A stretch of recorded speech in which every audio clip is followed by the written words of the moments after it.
आज की कहानी जो है वो ये है कि दुनिया में एक ऐसी घड़ी है जो मौत का वक्त बताती है, जो क़यामत का वक्त बताती है कि ये दुनिया कब ख़त्म होगी, ये दुनिया कब फना हो जाएगी।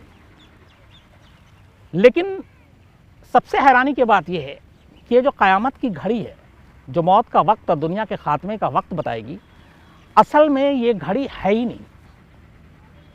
लेकिन इसका नाम फिर भी घड़ी है, और नाम क्या है? क़यामत की घड़ी। बहुत सारे लोग, आप लोग जान जाएंगे, जिस नाम से ये ज़्यादा मशहूर है वो है डूम्सडे क्लॉक। डूम्सडे मतलब क़यामत का दिन। तो ये क़यामत की घड़ी है और ये इसी दुनिया में है। लेकिन ये घड़ी असल में एक काल्पनिक घड़ी है।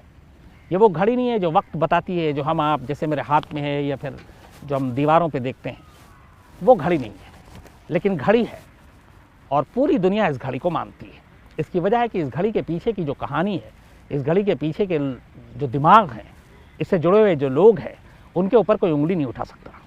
और इसीलिए डूम्सडे क्लॉक यानी क़यामत की इस घड़ी की अपनी एक मान्यता है। शिकागो में है ये घड़ी जो क़यामत का वक्त बताती है कि कब आएगी, और हर साल इस घड़ी के वक्त को बदला और पलटा जाता है। बट यूं ही नहीं, दुनिया के 15 साइंटिस्ट जो सब के सब अपने अपने फील्ड के महारथी हैं, और इन 15 में 13 जो हैं वो नोबेल अवार्ड विनर, जो नोबेल पुरस्कार विजेता साइंटिस्ट, वो इस 15 के ग्रुप में शामिल हैं, जो ये तय करते हैं कि घड़ी की सुई को क़यामत के कितने नज़दीक ले जानी है या क़यामत से कितनी दूर करनी है। इस कोरोना के काल में बहुत सारे लोगों को शायद ये पता ना हो, आखिरी बार जनवरी 2020 में इस घड़ी की सुई को आगे किया गया था, और इस घड़ी की सुई के हिसाब से दुनिया के ख़ात्मे और क़यामत के बीच अब सिर्फ 100 सेकंड का फासला है। और जब से ये घड़ी बनी है तब से ये सबसे कम वक्त यानी कि सेकंडों में इसकी सुई को लाया गया है कि ख़तरा ज़्यादा है। 100 सेकंड का मतलब ये कि दुनिया के ख़ात्मे की उम्मीद ज़्यादा बढ़ गई है, क़यामत करीब है। लेकिन कैसे, क्यों, क्या, ये पूरी कहानी समझनी बहुत ज़रूरी है। 1945 में जब सेकेंड वर्ल्ड वॉर चल रहा था, दूसरा विश्व युद्ध, तो आप सबको पता है कि अमेरिका ने जापान के 2 शहर हिरोशिमा और नागासाकी पर एटम बम बरसाया। पहली बार दुनिया ने एक परमाणु बम की तबाही को देखा। इसकी कहानी लंबी विस्तार से भी सुना चुका हूँ कि जिस प्लेन से इस बम को गिराया गया, उसके पायलट और उन सब की भी हालत ख़राब हो गई थी, और उन्हें बाद में ये लगा था कि उन्होंने कर क्या दिया है।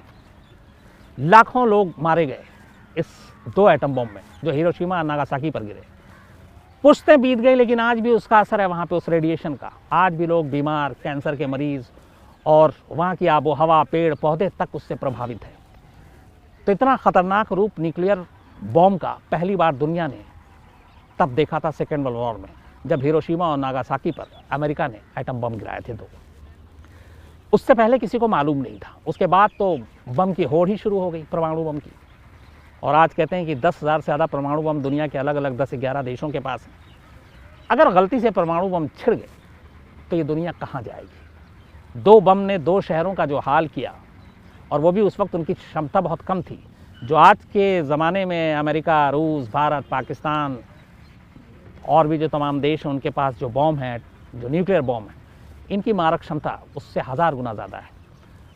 तो अगर कहीं गलती से न्यूक्लियर वार हो गई तो इस दुनिया को फना और बर्बाद होने में कितना वक्त लगेगा, अंदाज़ा लगाया जा सकता है।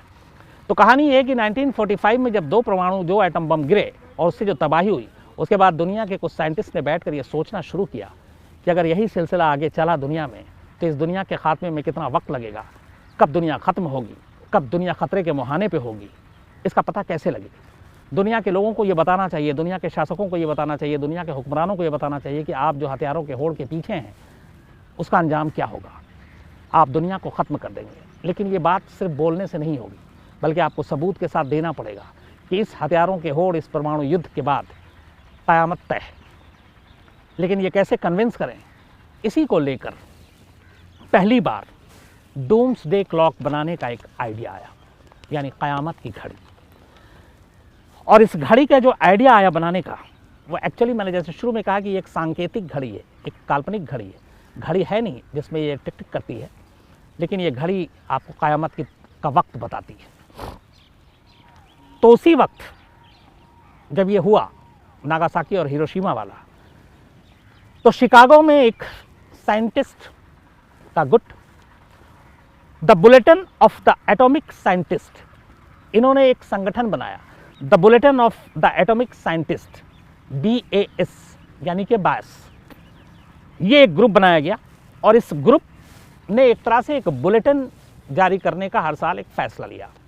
और इस ग्रुप में दुनिया के नामचीन साइंटिस्ट, चूँकि परमाणु बम को सामने रखकर ही ये ग्रुप बनाया गया था कि उसी से दुनिया ये ख़तरा में है और क़यामत आएगी, तो जो फिज़िक्स और केमिस्ट्री के जितने भी नोबेल पुरस्कार विजेता थे, साइंटिस्ट थे जो अपने अपने रिसर्च कर रहे थे, उन साइंटिस्ट को इस ग्रुप में शामिल किया गया। 15 लोगों की एक टीम बनाई गई, दुनिया भर के अलग अलग साइंटिस्ट, ये नहीं कि शिकागो में है तो अमेरिका के साइंटिस्ट थे, बल्कि अलग अलग तमाम देश के इसमें साइंटिस्ट। स्टीफन हॉकिंग भी इस ग्रुप के मेंबर थे, जाने माने साइंटिस्ट स्टीफन हॉकिंग, वो भी इसमें शामिल थे। तो the bulletin of the atomic scientist यानी बास का एक जन्म हुआ, सिर्फ ये बताने के लिए कि दुनिया को खतरे से आगाह किया जाएगा। और 1945 के इस हिरोशिमा नागासाकी के इंसिडेंट के बाद ही ये ख्याल आया था कि इस क़यामत की घड़ी को बनाया जाए। इसके बाद 15 वैज्ञानिकों के दल बैठे और उन्होंने दुनिया के तमाम देशों में जो कुछ चल रहा है उसका आकलन किया। इस घड़ी की खासियत ये थी कि ये दुनिया की तबाही को बताने वाली घड़ी थी।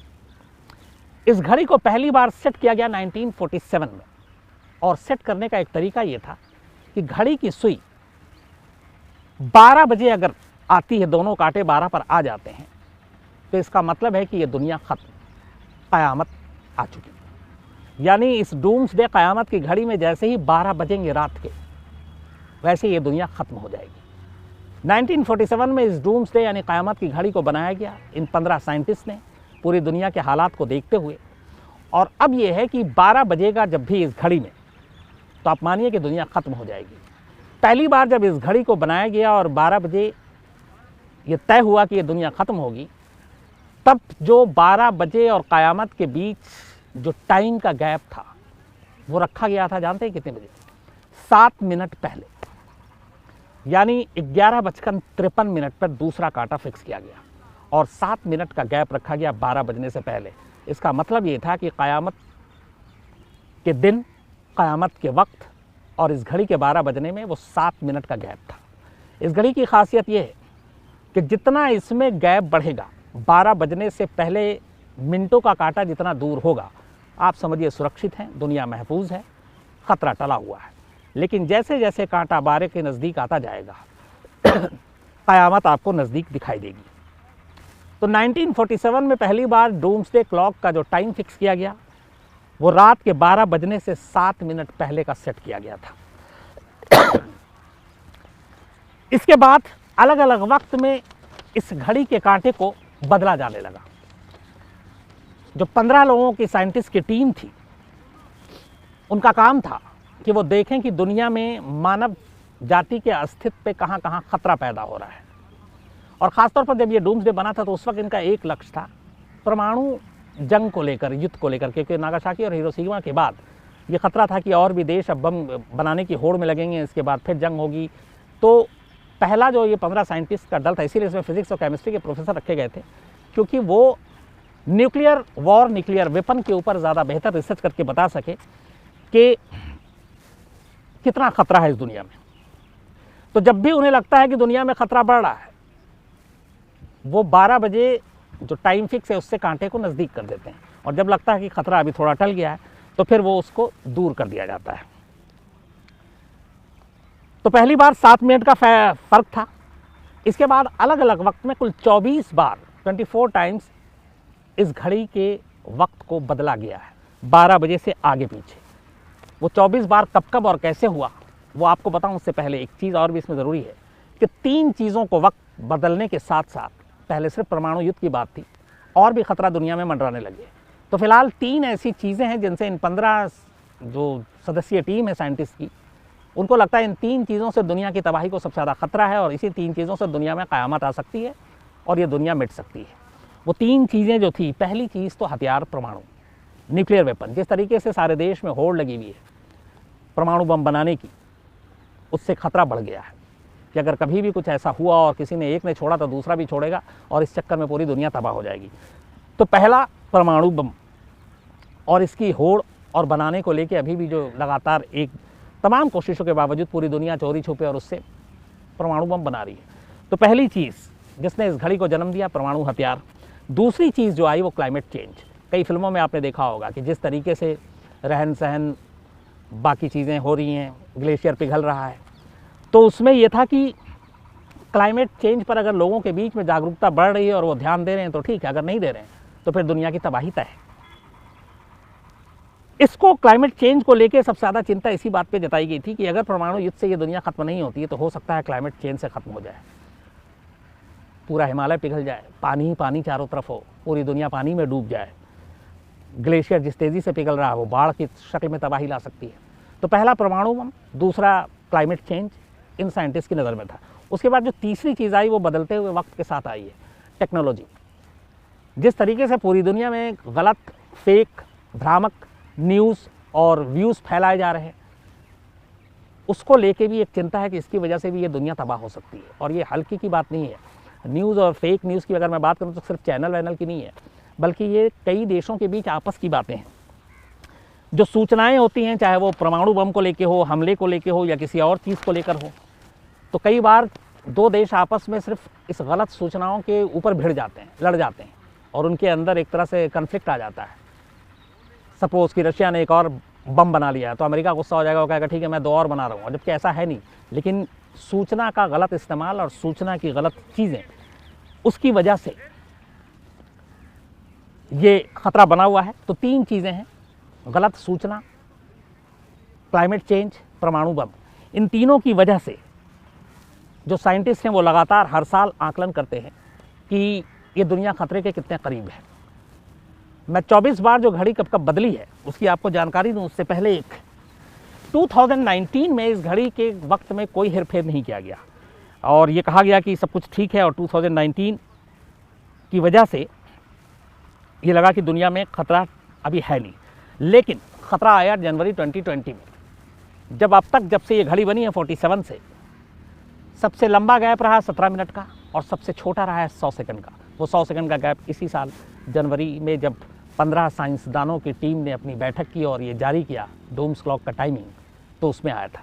अब जब से ये घड़ी बनी है तब इसमें कब टाइम चेंज किया गया और क्यों किया गया, ये जानना भी बेहद दिलचस्प है। पहली बार जैसा मैंने आपको बताया 1947 में नागासाकी और हिरोशिमा पे जब बॉम्ब गिरा, उसके बाद इस घड़ी का टाइम जो सेट किया गया था वो 7 मिनट दूर था 12 बजने से पहले। और ये याद रखिए कि 12 बजे जैसे ही दोनों सुइयाँ मिलेंगी, डूम्स डे क्लॉक के हिसाब से क़यामत आ जाएगी, दुनिया खत्म हो जाएगी। तो कब कांटा पीछे गया और कब करीब आया, ये पूरा चार्ट है उसका। पहली बार 47 में 7 मिनट की दूरी पर था और वो उसी परमाणु बम की वजह से। उसके 2 साल के बाद दूसरी बार इस घड़ी की टाइमिंग में चेंज हुआ 1949 में, और तब 7 मिनट से ये 3 मिनट पे आ गया, मतलब खतरा बढ़ गया। अब क़यामत और इसके बीच में सिर्फ 3 मिनट का फासला था, यानी कि घड़ी की सुई 23:57 पर लगाई गई थी। जो पहले था 23:53, अब 57 हो गया था।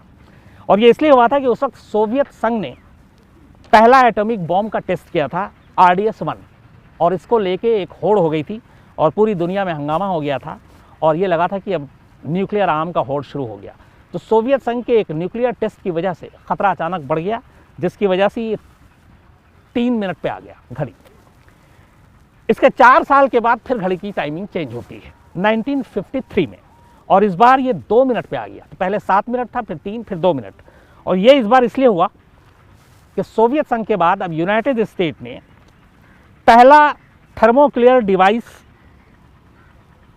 का टेस्ट किया था 1954 में, और सोवियत यूनियन ने फिर इसके बदले में भी टेस्ट किया।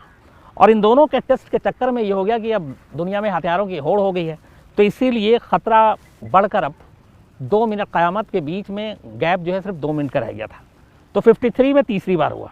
इसके बाद 7 साल तक घड़ी में कोई टाइम चेंज नहीं किया गया। 1960 में चौथी बार चेंज किया और ये वापस पहली बार की तरह 47 की तरह 7 मिनट पे आ गया था, मतलब खतरा टल गया था। और 60 में कुछ ऐसा था नहीं जिसकी वजह से बहुत सारी चिंता की कोई बात हो।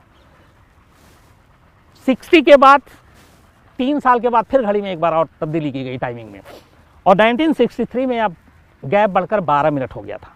तो 7 से 12 5 मिनट और, इसका मतलब है कि सब कुछ ठीक चल रहा था। और असल में ये 12 मिनट इसलिए हुआ था कि यूनाइटेड स्टेट अमेरिका ने और सोवियत यूनियन ने, इन दोनों ने एक ट्रीटी की थी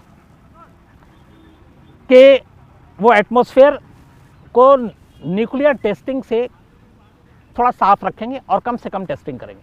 तो जब इन दोनों के बीच में, अमेरिका और सोवियत संघ के बीच में समझौता हुआ कि न्यूक्लियर टेस्टिंग को लेके कम करेंगे तो ये हुआ कि खतरा टल गया, और इसीलिए क़यामत की घड़ी 12 मिनट पीछे चली गई अब तक के अपने बनने के इतिहास में। लेकिन 5 साल के बाद 1968 में ये फिर से 7 मिनट पर आ गया, और 7 मिनट में आने की वजह ये थी कि अमेरिका और वियतनाम के बीच में जंग जारी हो गई थी, और उस जंग को लेके कई सारे खतरे हो गए थे, कई गुट बन गए थे। दूसरा, इंडिया और पाकिस्तान के बीच में 1965 में जंग हो गई थी, उसको लेके भी बहुत सारी चीज़ें हो गई थी। फ्रांस और चाइना आपस में भिड़े हुए थे, उसको लेके भी कई चीज़ें हो गई थी। तो इन सारे देशों का आपस में एक एक कर लड़ना क़यामत की घड़ी को 12 मिनट से वापस 7 मिनट पर ले आया था। इसके बाद 1969 में अगले ही साल फिर घड़ी की वक्त को चेंज किया गया और 10 मिनट कर दिया गया, और इस बार 10 मिनट बढ़ने की वजह ये थी कि सभी ने एक दूसरे से बात की।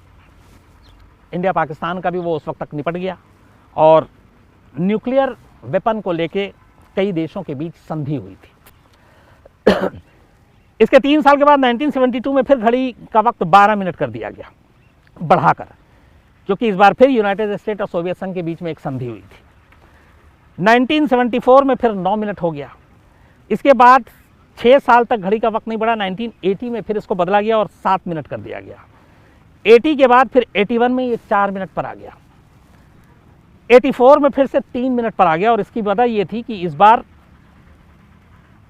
सोवियत यूनियन और अमेरिका के बीच एक तो वो चलने लगा टेंशन, दूसरा उधर अफगान में भी सोवियत की एंट्री और बाकी चीज़ें, मुजाहिदीन, तो वहाँ पे हथियारों की होड़ शुरू हो गई। तो इसीलिए ये फिर मिनिमम 3 मिनट पे आ चुका था।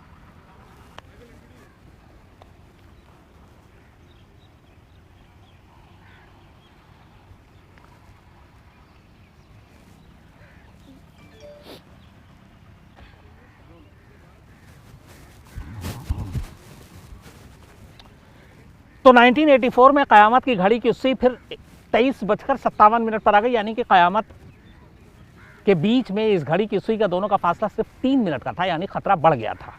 और इसकी वजह बताया आपको, जैसा कि कई देशों के बीच फिर से तनाव। 84 के 4 साल के बाद घड़ी की सुई को एक बार और बदला गया 1988 में, और इस बार इसको 6 मिनट कर दिया गया। मतलब देश और दुनिया में हालात ठीक थे थोड़े पिछले टाइम के मुकाबले। 88 के 2 साल के बाद 1990 में फिर इसको 10 मिनट कर दिया गया, और 10 मिनट इसलिए किया गया क्योंकि उस वक्त दुनिया में फिर भी हालात पहले के मुकाबले में बेहतर थे।